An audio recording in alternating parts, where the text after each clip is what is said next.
Hey everyone, in this video I'm going to show you how to get credit reports from Credit Karma. So it is very easy to do, just follow what I am doing and you will be able to get your credit reports.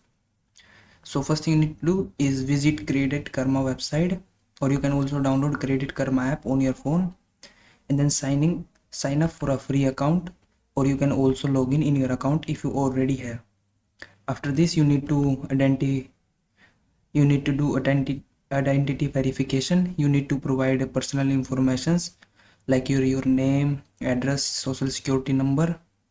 So after you do that, simply submit for verification, and once you are verified you can go to account dashboard, and where you will see an option called credit reports or view my credit report. So simply click on that, and then Credit Karma will provide free access to your credit reports from two major credit bureaus, Equifax or TransUnion. So simply you can view your credit report details including your balance, payment history and other relevant credit informations.